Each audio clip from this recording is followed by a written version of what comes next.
Hey guys, Xaryu here, and today I'm going to walk you guys through all of the tournament rules coming up on October 17th, October 18th, October 19th, and October 20th. The 17th through the 20th, the Tips Out Baby $50,000 duel tournament. All of the rules, my thoughts, the stuff I find cool, the stuff I might find weird. Let's jump into it. The below code of conduct rules and regulations have been created by the Classic Duelers League in order to facilitate fair competition throughout all the CDL events, preserve the integrity of the CDL, and provide a consistent high-quality experience to the CDL viewers. By registering or participating in the CDL event, all participants and competitors have agreed to abide by the rules, regulations, and code of conduct listed in this document. Failure to adhere to the information related to this document may result in penalties. The CDL reserves the right to swiftly remove any competitor, participant, or volunteer from the CDL event at any time. Due to the rapidly evolving nature of esports competition, the CDL, at its sole discretion, may update, amend, or supplement this document at any time. Changes may be communicated through CDL social media, email, or official CDL videos. It's the responsibility of the participants and competitors, blah, blah, blah, blah. Code of conduct, referees. Cheating. All CDL participants and competitors are expected to compete in a fair and honorable manner.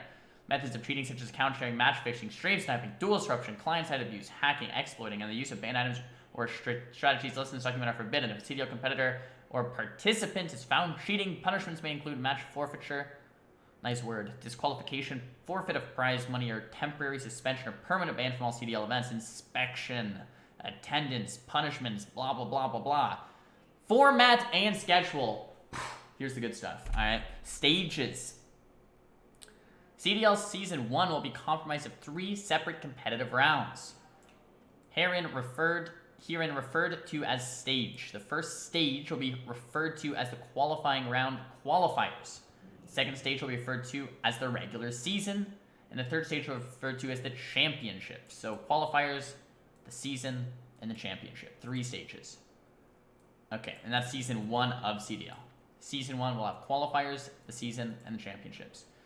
The qualifying round is on the October 17th, 18th, 19th, and 20th. 17th, 18th, 19th, and 20th of next week. Cool. At 12 p.m. PST. Each group will contain 1 member of each class, excluding paladins. Beginning October 17th, 2 groups will duel each day. 1 group will duel in the morning, followed by a short break, and the second group will begin. Competitor standings will be determined based on how many wins a competition in their score group. For example, a warrior that wins 10 of 14 duels in their group will receive 10 points.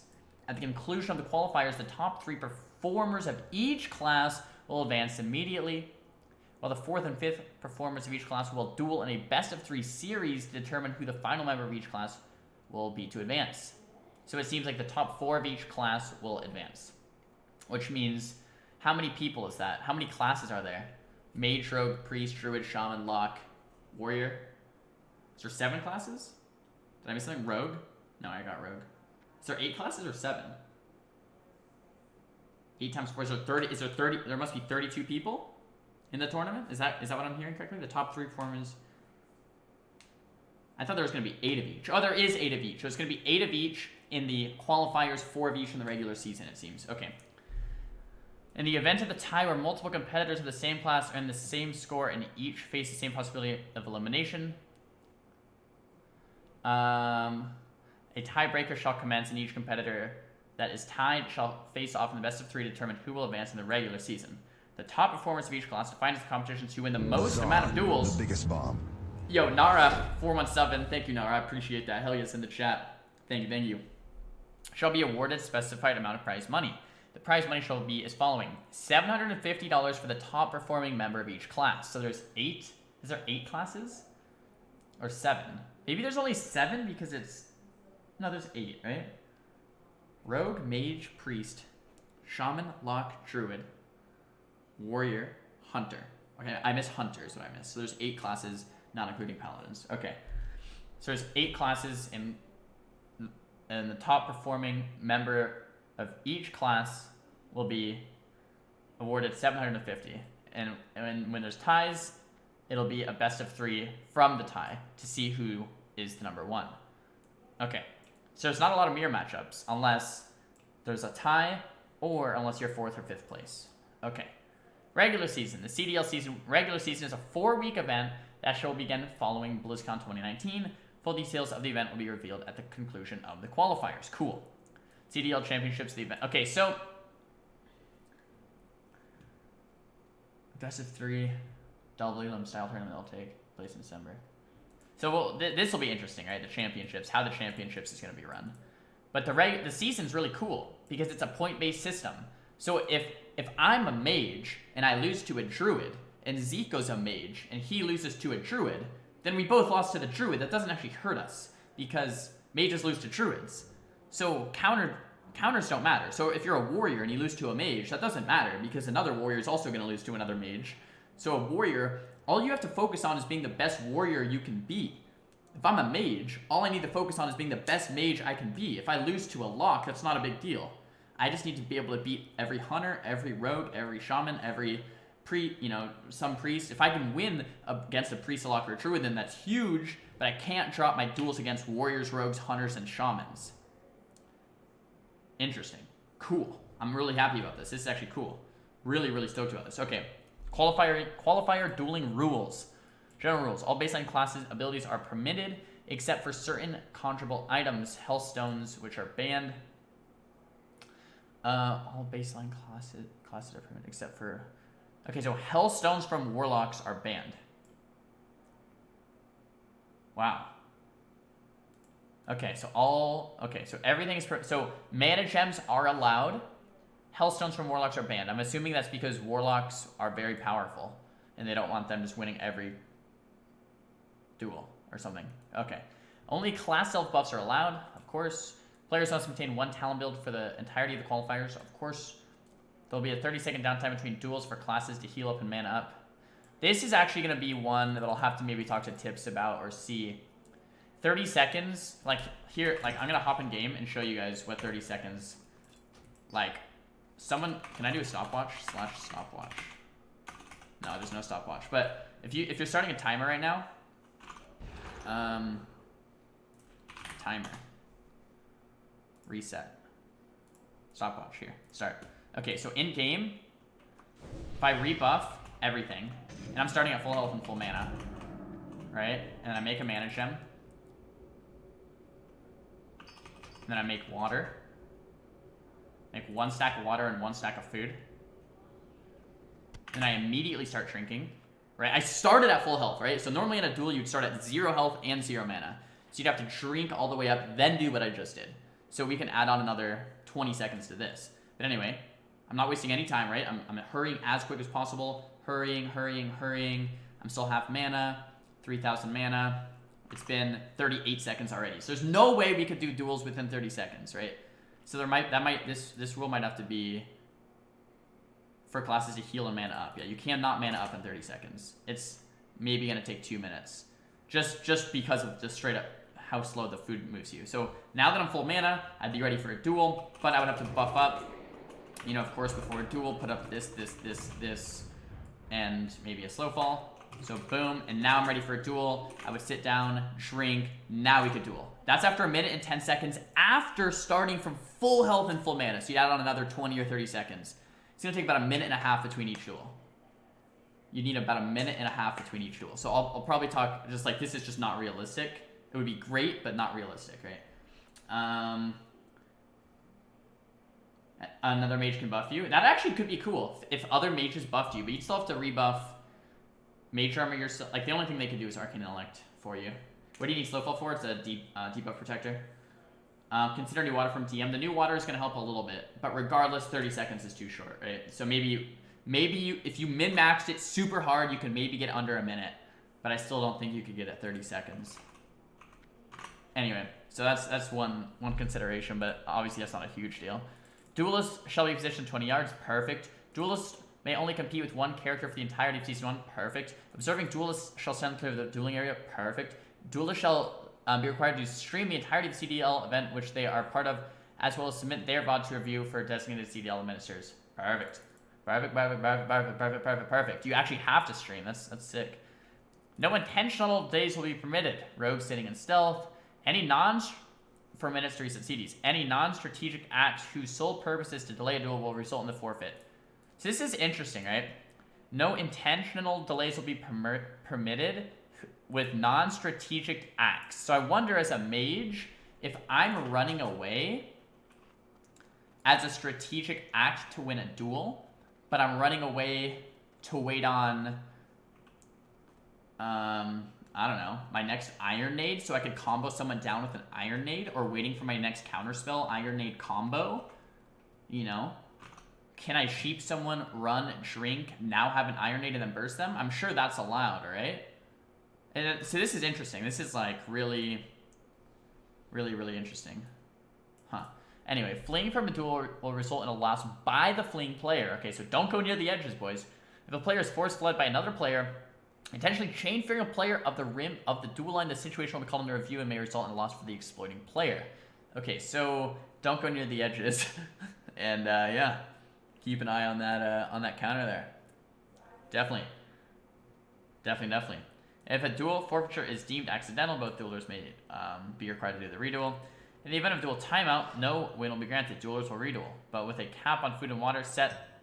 To only 3 for the remaining duels of that matchup. Wow. So if you time out a duel versus like a shaman, the next duel versus that shaman, you can only use 3 food and water. Holy shit. Okay. That's huge. So don't... The duel timeout, I think, is 15 minutes, so that shouldn't happen, but still. In the event of external interference during a duel, it is deemed a CDL administers and referees to affect the outcome of the duel should be stopped and redone immediately. Cooldown time will not be granted. Oof. Okay, so hopefully we'll have a good system in place to stop people that are trying to fuck up the tourney. What I would like to see happen is have like an army of Horde and Alliance circling the duel. With flares, AoE, like an army, like everyone. Online, an army of people. So that if any motherfucker tried to do anything, they would instantly get killed. But, fuck, this will be an interesting thing. Yeah, hopefully there's no interference. I don't know what you're supposed to do about that. Engineering items. All one-time unused, non-equipable consumable engineering items are banned except for grenades and engineering bombs, which are permitted aside from those specified below. Arcane bomb, flash bomb, goblin rocket helmet, gnomish mind control cap, and arcanite dragonling. Fuck. So I wish I knew that before. I spent 400 gold on making my arcanite dragonling. Let me repeat that. I spent 400 gold to make my arcanite dragonling, but you don't even need it. Oh well. Alright, Goblin Rocket Helmet's banned, Gnomish Mind Control Cap is banned, Flash Bomb is banned, Arcane Bomb is banned. Okay, all good there. All consumables, temporary unused, non-equipable items, including class conjurable unused items, aside from the items specified below, are banned. First aid bandages permitted. Mage mana gems permitted. Food and water permitted. Thistle tea banned. Powerful anti-venom is permitted. Really? Let's check this out. Wow, I'll need to get some of these. Okay. Great rage potions are permitted.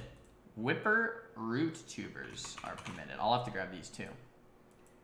From like the Libram quest line. 700 to 900 life. 10-second cooldown. Or 2-minute cooldown, okay. Yeah, I'll have to grab those.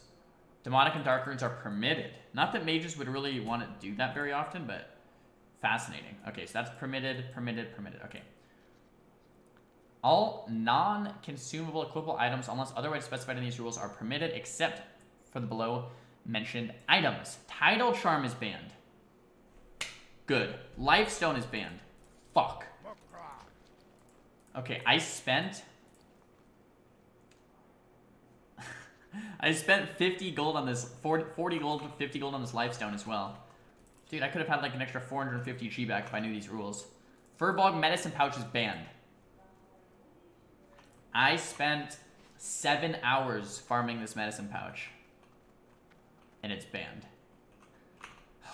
Okay. Ancient, Cornosaur, Grimoire, and Book of the Dead are banned. This is from Onyxia and... what was it, Strat or Scala or something. Both banned. Great. Yes, those were OP as heck. I'm so stoked, man. Yes. Okay, good. Only one absorb item is allowed to be equipped per duel. AGM and Mark of Resolution cannot be used together. Okay, that's probably a good thing. I mean, I don't think I would use them together anyway, though. Because I would use AGM in the first duel, Mark of Resolution in the second duel or something. Cool. Yes, that's good. Equipped Shadow Resistance gear of up to 200 buffed is permitted. Wow, so you can go up to 200 for Shadow Resist. That's probably because Priest unlocks are the best. 100 Frost Resist is permitted. 100 Nature, 100 Fire, 100 Arcane. Oh my gosh. That's sick. That's so sick. It's like, when I'm dueling a lock... Whoops. When I'm dueling a lock, I'll usually do this, right? Which means I'm at 90 Shadow Resist and 83 Fire Resist, which means I'm close to the cap. That's so sick, dude. Okay, guys, if I run Molten Core, and I get Netherwind Pants, that means my Fire Resist is going to go to 93. That's so sick. If I run Molten Core and get Arcanist Gloves, my Fire Resist goes to 90. Oh man, I'm about to cap out. I want to make sure to not go over 100 Shadow Resist. If that's the case, I'll have to drop Shadow Resist on something. I don't even know how I would do that. I would change my Shoulder Enchant. Okay, if I went over Shadow Resist, I would change my Shoulder Enchant to 5, I don't know, Fire or Arcane Resist maybe. If I went over 100 on accident. Cool. All this looks great. Dude, oh my god, I'm so excited. Okay. This is good. Stealth detection equivalent items are permitted. Stealth detection equivalent items are permitted. Stealth class openers will still apply. Wait a minute. I'm going to go back up here. All one-time... Wait, all one-time non-global consumable engineering items. Wait a minute. Does that mean... Can you use... Wait a minute. Does that mean you can use Cloaking Device? Is Cloaking Device permitted? I don't see anything saying you cannot use Cloaking Device. Yo, Nupsy, what up, dude? Shadow Resistance is up to 200. Oh, you're right. Okay, Shadow Resist is 200. Okay, so we could get more than 100 Shadow Resist. Okay, so I think we can use Cloaking Device. I was assuming Cloaking Device was against the rules, but it's not. That's actually interesting. Okay. I'll have to start practicing using Cloaking Device a bit more effectively. I'm not used to that. Okay. Cool. Anyway. Let's keep reading. Thanks, Nupsy. These rules are to screw locks. Most of the tournaments, locks win. So they wanted to kind of even that a little bit. Can I get a port to TBL tip? Sure. Class-specific rules. Stealth classes will always get the uncontested opener in a duel. Warriors will always get an uncontested first charge. Oh, wait. I made the portal on me. It disappears in 2 minutes. Hurry. Shamans may have up to 4 totems down at the start of a duel. No pre-hotting, applying heal over time before duel is allowed. Dropping a flare at the hunter's feet before a duel is not permitted. Hunter's pre-trapping is not permitted. Warlock's pre-sacking is not permitted. In Stealth v Stealth, each player will get a match where they will be allowed the opener. The match goes to 3. The third match will be a free-for-all on the opener. I don't know exactly what that means. Like, they both start unstealth? Cool. These are great rules. This is a revised rule set. We got a list yesterday. A lot of people were upset about the list yesterday. These seem a lot better. I'm really happy about everything. I like everything. I think the only thing is the 30-second downtime between duels is just not going to happen. You just can't buff that up that quick. Lifestone being banned and Medicine Pouch being banned, I guess I get it. It's a little sad, but I guess I get it. I'm really happy. I like all the resistance all the bans. I don't mind any of these rules, I think. I think the main thing that's weird to... no, I don't think there's anything weird to me. These are just good rules. Maybe Whipper root tubers could be banned too, but I don't know if that's even that big of a deal.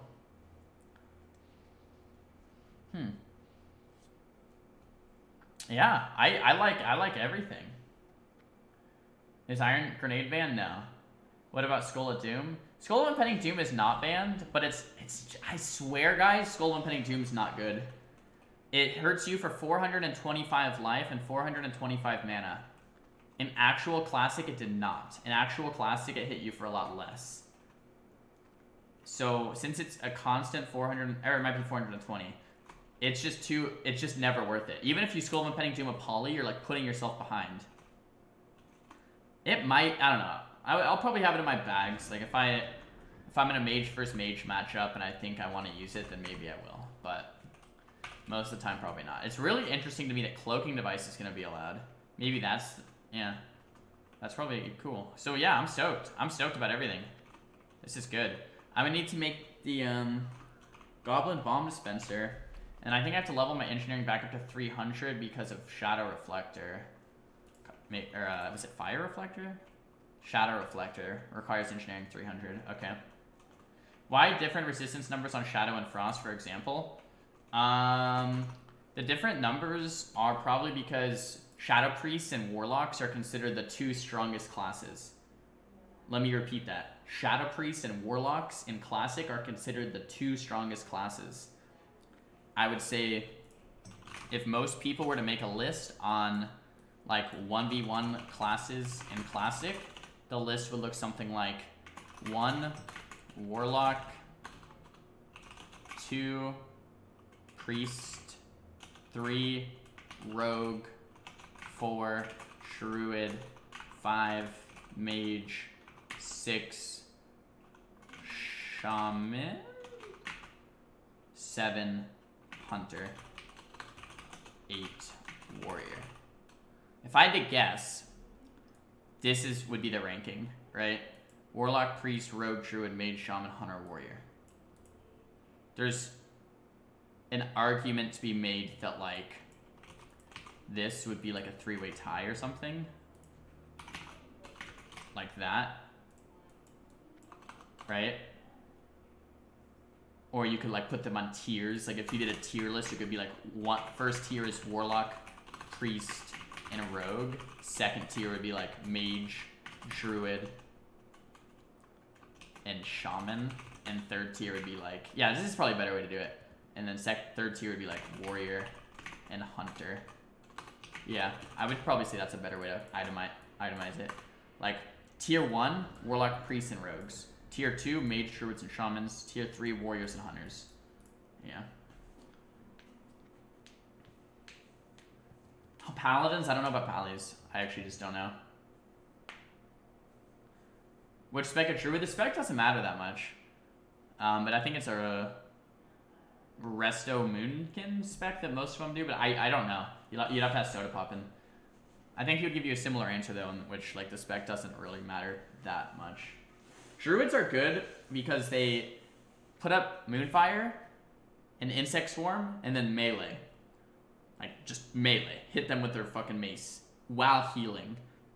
They can heal well. They have Innervate. They can go into Bear. They can do pretty well against a lot. But they're not insane. Like, they're still going to lose to Locks and Priests that are really good. Druid only needs 10 S respect. Doesn't matter that much, yeah. Hey, Zara, what up, Cruiser? How's it going, man? Anyway, so for the person asking, why is there 200 Shadow Resist? It's because this is generally what's considered the strong classes, Warlock and Priest. Why is Medicine Pouch banned and Lifestone banned and Title Tome banned? Because that's all nerfs to Rogue. Thistle Tea is banned, nerfs to Rogue. Arcane Bomb, Flash Bomb. Yeah, I mean, I like all of these rules. Like I said, I don't know if there's anything I disagree with other than the 30-second downtime. That's obviously just not realistic. Like, that's just impossible. You can't do 30-second downtimes. You can't even mana up from 0 to max in 30 seconds, yet alone rebuff, you know. But other than that, other than that, this is great. This is great. Guys, I hope you enjoyed that video. Make sure to give the video a big thumbs up if you liked it and a big thumbs down if you didn't. Talk to me down below in the comments about what type of videos you guys want to see in the upcoming future. Don't forget to follow me on Instagram and Twitter for a bunch of cool content. And I'll see you guys in the next video. Peace.